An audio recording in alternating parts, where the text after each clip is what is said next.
नमस्कार साथियों, आप सभी का स्वागत है आपके अपने YouTube channel education money society पर। दोस्तों, आज हम बात करेंगे राजस्थान जीके की थर्ड मॉडल पेपर की तीसरे मॉडल पेपर की हम बात कर रहे हैं, जो चतुर्थ श्रेणी कर्मचारी भर्ती के लिए काफ़ी महत्वपूर्ण साबित होने वाला है और आने वाले एग्ज़ाम के लिए बहुत ही महत्वपूर्ण और उपयोगी प्रश्नोत्तरी होने वाली हैं। तो बिना किसी देरी के हम यहाँ पर क्लास को शुरू करेंगे। आज की क्लास का हमारा पहला क्वेश्चन है कि नौनेरा बांध का निर्माण कार्य चल रहा है। तो जो नौनेरा बांध का जो कार्य चल रहा है दोस्तों, वो किस नदी पर चल रहा है, ऐसा इसमें पूछा गया है। चंबल नदी पर, माही नदी पर, काली सिंध पर या बनास पर। इसका राइट आंसर हो जाएगा ऑप्शन सी, काली सिंध नदी पर चल रहा है। नेक्स्ट क्वेश्चन की ओर चलते हैं। क्वेश्चन नंबर दो है, बिशलपुर बांध का निर्माण किस वर्ष में हुआ, किस वर्ष में पूर्ण हुआ। क्वेश्चन नंबर दो बहुत ही महत्वपूर्ण क्वेश्चन है दोस्तों, तो सभी इसका आंसर देंगे। और क्वेश्चन नंबर दो है कि बिशलपुर बांध का निर्माण किस वर्ष में पूरा हुआ था। 1999, 1996, 1992 या 1989। तो दो का यहाँ पर हो जाएगा 1999 में। 1999 में बिशलपुर बांध का निर्माण पूरा हुआ था दोस्तों। क्या हुआ था? निर्माण पूरा हुआ था। नेक्स्ट क्वेश्चन की ओर चलते हैं। क्वेश्चन नंबर तीन है, राणा प्रताप सागर बांध राजस्थान के किस जिले में स्थित है। राणा प्रताप सागर बांध राजस्थान के किस जिले में स्थित है। सभी इसका आंसर छाप दें, कमेंट में बताते हुए चलें। और चतुर्थ श्रेणी की तैयारी आपकी कैसी चल रही है उसको फ़र्क है दोस्तों। ये एक प्रकार का आपका टेस्ट मान लो जीके का, जिसमें कला, संस्कृति, भूगोल, इतिहास सभी से क्वेश्चन रखे गए हैं। काफ़ी महत्वपूर्ण मोस्ट इम्पोर्टेंट क्वेश्चन हैं, तो एंड तक ज़रूर देखें। यहाँ पर क्वेश्चन नंबर तीन का क्या हो जाएगा राइट आंसर, चित्तौड़गढ़ हो जाएगा। राणा प्रताप सागर बांध कहाँ पे हो जाएगा, चित्तौड़गढ़ हो जाएगा। किस नदी पर है दोस्तों, तो चंबल नदी पर है। किस पे है? चंबल नदी पे है, सब याद रख लें। नेक्स्ट क्वेश्चन नंबर चार है, गांधी सागर बांध की ऊंचाई कितनी है। दोस्तों, गांधी सागर जो बांध है उसकी ऊंचाई कितनी है।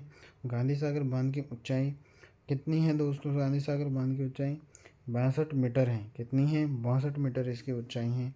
आप ये भी याद रख लें। क्वेश्चन नंबर पाँच है, गांधी सागर और राणा प्रताप सागर बांध निम्न में से किस नदी पर स्थित है। गांधी सागर और राणा प्रताप सागर, गांधी सागर और राणा प्रताप सागर बांध किस नदी पर स्थित है। माही, चंबल, बनास, साबरमती। गांधी सागर और राणा प्रताप सागर। पाँच का यहाँ पर क्या हो जाएगा दोस्तों, पाँच का यहाँ पर हो जाएगा चंबल नदी पर स्थित है। किस पर स्थित है? पाँच का यहाँ पर राइट आंसर, तो गांधी सागर और राणा प्रताप सागर चंबल नदी पर स्थित है। यहाँ पर याद रखना, बहुत ही यहाँ पर महत्वपूर्ण क्वेश्चन एक ये बनता है यहाँ से कि चंबल नदी पर कितने बांध बने हुए हैं। 4 बांध बने हुए हैं। चंबल नदी पर राजस्थान पर कितने बांध बने हुए, राजस्थान पर चंबल नदी पर कितने बांध बने हुए, 3 बांध बने हुए हैं। तो ये दो चीज़ें आपको याद रखनी है, ये बहुत ही डाउट करती हैं और एक क्वेश्चन पर यानी कि घुमा फिरा कर पूछी जाती हैं। 3 कौन कौन से हैं? चित्तौड़ पे राणा प्रताप सागर, जवाहर सागर और कोटा बैराज।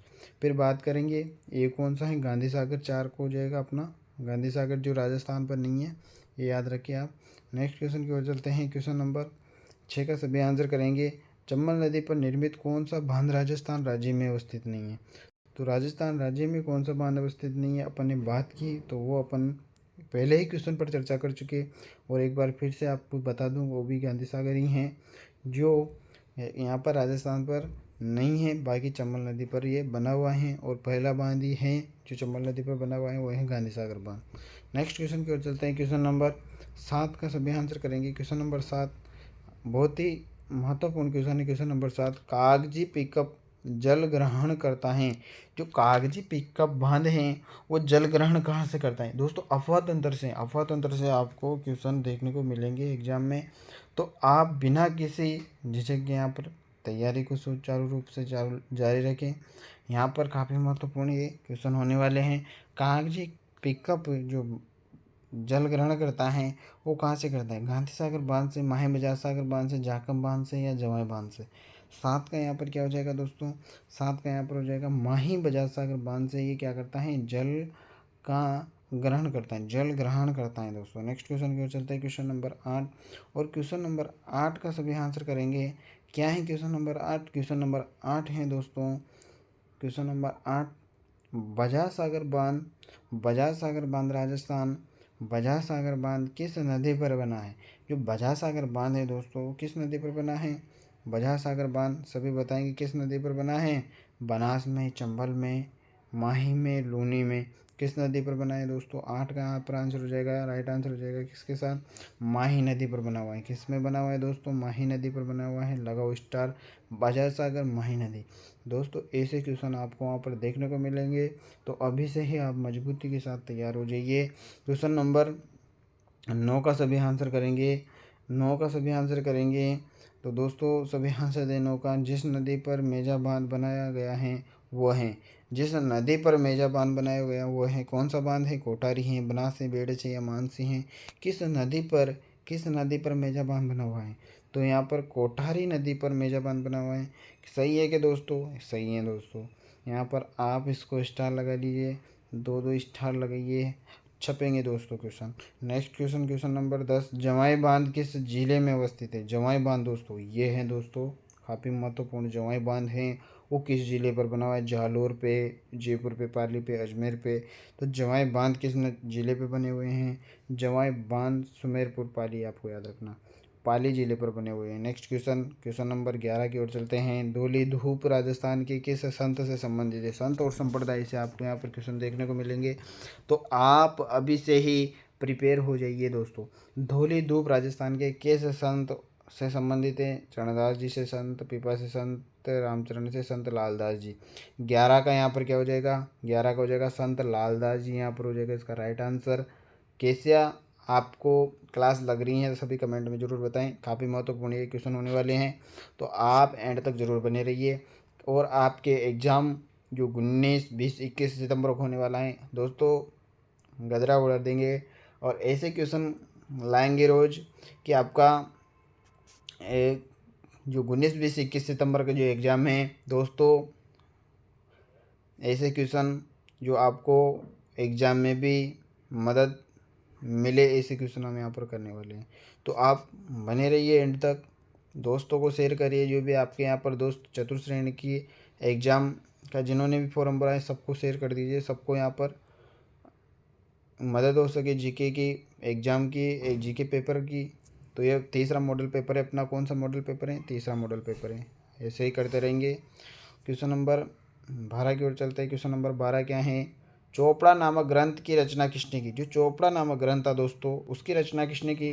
तो चोपड़ा नामक ग्रंथ की रचना माऊ जी ने, दरियाऊ जी ने, रामचरण दास जी ने या रामदास जी ने। 12 का यहाँ पर क्या हो जाएगा? तो 12 का यहाँ पर हो जाएगा दोस्तों माऊ जी। माऊ जी याद रखना, संत माऊ जी, संत माऊ जी ने चोपड़ा नामक ग्रंथ की रचना की। Next question, question number 13, Naval संप्रदाय की मुख्य पीठ स्थित है? नवल संप्रदाय की जो मुख्य पीठ है वो कहाँ पर स्थित है? नवल संप्रदाय, नवल संप्रदाय शाहपुरा में, सावला में, जोधपुर में या रेण में? क्या होगा दोस्तों इसका सही जवाब? इसका सही जवाब क्या होगा? सभी 13 का कमेंट में छाप देंगे। तो दोस्तों सभी इसका आंसर देंगे नवल संप्रदाय, नवल संप्रदाय जोधपुर में। क्या सही है दोस्तों आंसर इसका? कमेंट में ज़रूर बताएं। आप भी साथ के साथ अगर कोई आंसर मैं गलत बताता हूँ तो उसका आपको सही करके बताना है, तभी तो मज़ा आएगा कि आप भी पढ़ने के लिए एक्टिव हो, आप भी यहाँ पर एक तरह से सही गलत का चुनाव कर रहे हो। दोस्तों नेक्स्ट क्वेश्चन की ओर चलते हैं। क्वेश्चन नंबर 14 का सभी आंसर करेंगे। विष्णु संप्रदाय के संस्थापक कौन था? धन्ना जी, चरणदास जी, दादू जी, जाम्बू जी। विष्णु संप्रदाय की बात करें, विष्णु संप्रदाय में एक क्वेश्चन ये बनता है कितने नियम थे विष्णु संप्रदाय के? तो सीधे आता है 20+9, 20+9 यानी कि 29 नियम थे। तो विष्णु संप्रदाय में कितने नियमों का पालन करना पड़ता था? 29 नियमों का पालन करता था, तब जाके क्या कहलाते थे? वो विष्णु कहलाते थे। विष्णु संप्रदाय का संस्थापक कौन था? तो विष्णु संप्रदाय के संस्थापक 14 का यहाँ पर क्या हो जाएगा? राइट आंसर यहाँ पर हो जाएगा 14 का, हाँ 14 का यहाँ पर राइट आंसर हो जाएगा जाम्बो जी। क्या हो जाएगा? जाम्बो जी इसका राइट आंसर हो जाएगा। क्वेश्चन नंबर 15 का सभी आंसर करेंगे। दादू पंथ का प्रमुख केंद्र हैं, दादू पंथ का जो प्रमुख केंद्र हैं वो कौन सा है? पीपासर है, अजमेर है, भीनमार है, नारायणा है। क्या है? सभी इसका आंसर करेंगे। 15 का क्या होगा दोस्तों? यहाँ पर 15 का सही आंसर हो जाएगा राइट आंसर दादू पंत की बात हो रही है तो यहाँ पर हो जाएगा नारायणा। क्या हो जाएगा? नारायणा इसका राइट आंसर हो जाएगा। तो सभी आंसर करते हुए चलें, एंड तक बने रहिए, काफ़ी महत्वपूर्ण ये सेशन होने वाला है। नदी जो बंगाल की खाड़ी से नहीं जुड़ती हैं वो कौन सी नदी हैं? वो नदी कौन सी हैं जो बंगाल की खाड़ी से नहीं जुड़ती हैं? सभी इसका आंसर करेंगे। कौन सी नदी हैं दोस्तों जो नहीं जुड़ती हैं? 16 का सभी आंसर छाप दें। माही नदी, बाकी काली सिंध भी जुड़ती हैं, बनास भी जुड़ती हैं और बाणगंगा, यानी कि ये सभी बंगाल की खाड़ी का अपवातंत्र हैं, यानी कि बंगाल की खाड़ी से जुड़ा हुआ है। बाकी माही नदी नहीं जुड़ी हुई हैं। 17 का सभी आंसर करेंगे। राज्य का आर्द्र जिला कहलाता है, राजस्थान राज्य का आर्द्र जिला कौन सा कहलाता है? ये क्वेश्चन अपना सेकंड मॉडल पेपर पे आया था, इसमें भी आया। तो दोस्तों आप एक ऐसे क्वेश्चन जो बार बार आते हैं तो दोस्तों थोड़ा ध्यान दीजिए। ये क्वेश्चन आपको एग्जाम में भी देखने को मिलेंगे। आर्द्र जिला किसे कहा जाता है? आर्द्र जिला उदयपुर को कहा जाता है, झालावाड़ को कहा जाता है, बांसवाड़ा को कहा जाता है, चित्तौड़गढ़ को। तो यहाँ पर आर्द्र जिला, राजस्थान का आर्द्र जिला, सर्वाधिक आर्द्र जिला, यानी कि सर्वाधिक यहाँ पर बारिश होती है, झालावाड़ में होती है दोस्तों। नेक्स्ट क्वेश्चन की ओर चलते हैं। क्वेश्चन नंबर 18, झाकम नदी एक सहायक नदी है। झाकम नदी एक सहायक नदी है, किसकी सहायक नदी है? बाणगंगा की, अन्नास की, सोम की, काली सिंध की। दोस्तों 18 का यहाँ पर आंसर छाप देंगे। यहाँ पर हो जाएगा सोम नदी की। सोम की झाकम नदी एक सहायक नदी, किसकी? सोम की एक सहायक नदी है। नेक्स्ट क्वेश्चन की ओर चलते हैं। राजस्थान की बांका पट्टी किस समस्या से ग्रसित हैं? जो राजस्थान की बांका पट्टी हैं वो किस समस्या से ग्रसित है दोस्तों? सूखा और अकाल से, फ्लोराइड की कारण, या बाढ़ से, या सेम से। दोस्तों 19 का यहाँ पर आंसर छाप देंगे। 19 का यहाँ पर क्या हो जाएगा? तो 19 का यहाँ पर हो जाएगा दोस्तों फ्लोराइड के कारण ये ग्रसित हैं। Next question, question number 20, Rajasthan के निम्नलिखित में से किस जिले में नदी नहीं है? कौन सा जिला है जिस पर नदी नहीं है? यहाँ पर 20 का क्या हो जाएगा? तो 20 का हो जाएगा यहाँ पर चूरू। क्या हो जाएगा? चूरू हो जाएगा। नेक्स्ट क्वेश्चन की ओर चलते हैं। निम्नलिखित में से किस जिले में भूरी मृदा मिलती हैं? बाड़मेर में, नागौर में, जालौर में, सवाई माधोपुर में। 21 का क्या हो जाएगा यहाँ पर? 21 का हो जाएगा दोस्तों यहाँ पर हो जाएगा सवाई माधोपुर। राइट आंसर 19 के 21 के बाद 22, निम्नलिखित में से कौन सा उटगन भी कहलाता है? उटगन का पठार की बात हो रही है तो ऊँट को स्टार, गंभीरी नदी, काली सिंध नदी, लूनी नदी, या रूपाली नदी। दोस्तों 22 का यहाँ पर क्या हो जाएगा? सही जवाब 22 का हो जाएगा यहाँ पर गंभीरी नदी के पठार को, यानी कि उटगन भी कहा जाता है। Next question, question number 23, laterite प्रकार की मिट्टी में पाई जाती है, यानी कि जो लेटेराइट प्रकार की मिट्टी वो किस जिले में पाई जाती हैं? करौली में, डूंगरपुर, चूरू, जोधपुर। 23 का यहाँ पर हो जाएगा डूंगरपुर, यानी कि जो जिला है वहाँ पर लेटेराइट प्रकार की मिट्टी पाई जाती है। नेक्स्ट क्वेश्चन की बात करें, क्वेश्चन नंबर 24, यहाँ पर थोड़ा जल्दी करेंगे, काफ़ी अच्छा सेशन और कम समय में यहाँ पर ज़्यादा तैयारी हो ऐसा अपन यहाँ पर काम करने वाले हैं दोस्तों, और स्मार्ट वर्क के साथ अपन यहाँ पर पढ़ाई करेंगे दोस्तों, जो अपना 4th ग्रेड में आपको मदद मिल सके। सांबर झील आंतरिक अपवा क्षेत्र की नदी कौन सी हैं? सांबर झील आंतरिक अपवा क्षेत्र की नदी कौन सी है? कांतली है, बांडी है, मेंढा है, मानसी है। 24 का यहाँ पर क्या हो जाएगा? सी मेंढा हो जाएगा। नेक्स्ट क्वेश्चन की ओर चलते हैं। दोहद हेलो किस फसल की उन्नत किस्म है? दोहद हेलो किस उन्नत फसल की किस्म है दोस्तों? यहाँ पर बताएंगे सभी। 25 का आंसर क्या हो जाएगा? 25 का यहाँ पर हो जाएगा चना।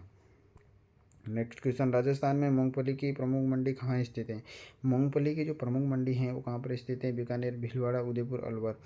26 का यहाँ पर क्या हो जाएगा? तो 26 का यहाँ पर हो जाएगा बीकानेर। नेक्स्ट क्वेश्चन की ओर चलते हैं। क्वेश्चन नंबर 27, सरसों अनुसंधान निदेशालय स्थित है। सरसों अनुसंधान निदेशालय कहाँ पर स्थित है? अलवर में, भरतपुर, अजमेर, बाजितपुर। तो यहाँ पर सरसों अनुसंधान निदेशालय कहाँ पर हो जाएगा? तो सरसों अनुसंधान निदेशालय भरतपुर में हो जाएगा। सेवर भरतपुर। दोस्तों ये भी याद रखना, सेवर भरतपुर, या इसका याद कर, इसका आंसर है सोयाबीन उत्पादक जिला है। कई बार यानी कि भरतपुर नहीं देकर वो सेवर भी पूछ लेता है, तो भी याद रखें आप। सोयाबीन उत्पादक जिला कौन सा है? सोयाबीन का उत्पादन 12 में, जालौर में, हनुमानगढ़, बीकानेर। तो सोयाबीन का जो सर्वाधिक उत्पादन होता है वो 12 जिले में होता है। नेक्स्ट क्वेश्चन की ओर चलते हैं। क्वेश्चन नंबर 29, इसबगोल का मुख्य उत्पादक जिला कौन सा है? इसबगोल का मुख्य उत्पादक जिला उदयपुर, नागौर, उदयपुर, जालौर, गंगानगर, भरतपुर। 29 का यहाँ पर क्या हो जाएगा? जालौर हो जाएगा दोस्तों। नेक्स्ट क्वेश्चन आज का लास्ट क्वेश्चन रहेगा, क्वेश्चन नंबर 30, और काफ़ी महत्वपूर्ण ये सेशन रहा है। कैसे लगे आपको ये क्लास? कमेंट में ज़रूर बताएं, और ऐसे ही क्लास के लिए आप चैनल को सब्सक्राइब जरूर करें।